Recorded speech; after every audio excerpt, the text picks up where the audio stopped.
Comme annoncé, mesdames et messieurs, nous sommes actuellement en ligne avec nos deux envoyés spéciaux. Mais commençons par Fulgence. Fulgence Bikoumou, j'ai envie d'être à votre place pour contempler et admirer le beau paysage nocturne de ce village. Dites-nous, quelles sont les principales activités exercées par les populations dans cette contrée?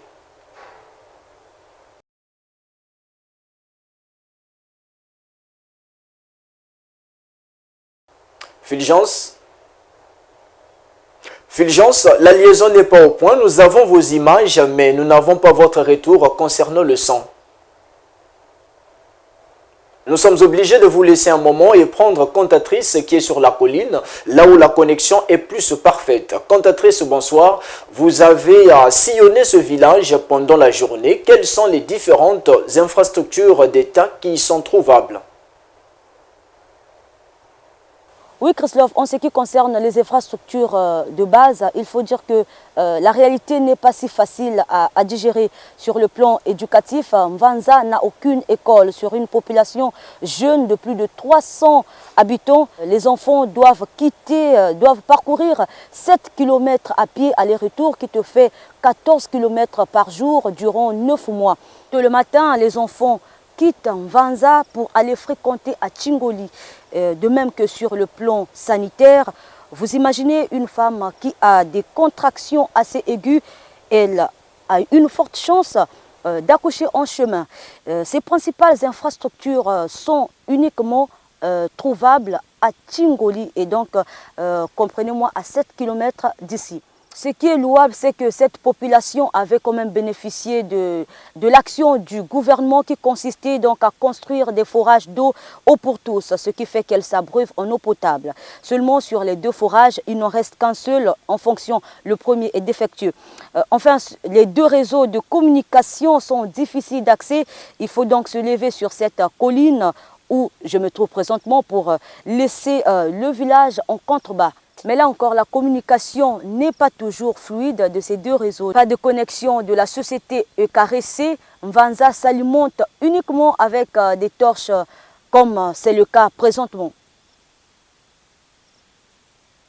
Cantatrice, merci pour cette riche découverte. Fulgence, vous nous faites signe que la liaison s'y est rétablie?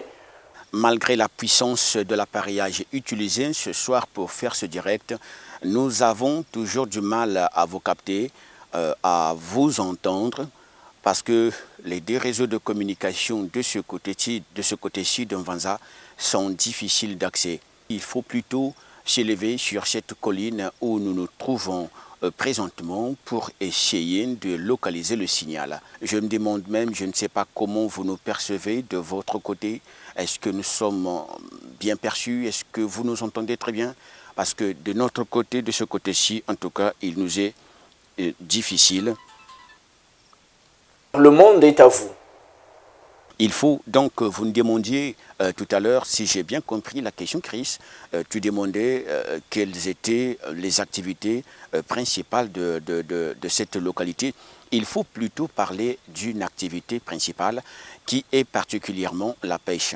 Elle est nommée de ce côté-ci Mutumbu, ou bien Nyata Nyata, c'est comme ça qu'on l'appelle de ce côté-ci de Mvanza. Elle consiste donc à jeter le filet dans la rivière Ntombo et après, une équipe passe sur les papyrus, chasser les poissons tapis sous les papyrus. Le poisson qui est particulièrement pêché, exclusivement pêché au cours de cette pêche, c'est le Carpus niloticus, couramment appelé Congo Yashika.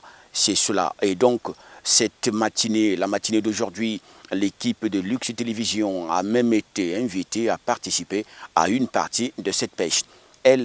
Cette pêche, je voulais dire, c'est une trouvaille et une pratique du peuple Mongo qui viennent de la région de l'Équateur, particulièrement de l'Équateur, au nord de la RDC.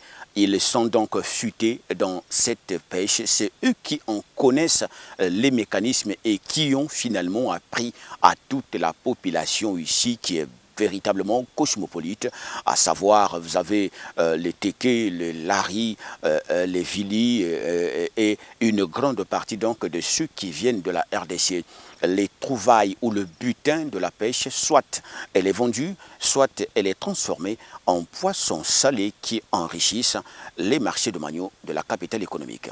Voilà à peu près l'activité principale. C'est vrai qu'il y a des activités secondaires comme le sciage, mais très rarement parce que ce sciage ne consiste que pour avoir de la planche, pour fabriquer, pour faire des cases. Et puis l'agriculture qui n'est véritablement pas celle qu'il faut pour une agriculture motorisée, pas du tout, une agriculture de survivance le plus simplement possible. Voilà le peu qu'on peut dire si vous nous apercevez de ce côté-ci de Mvanza.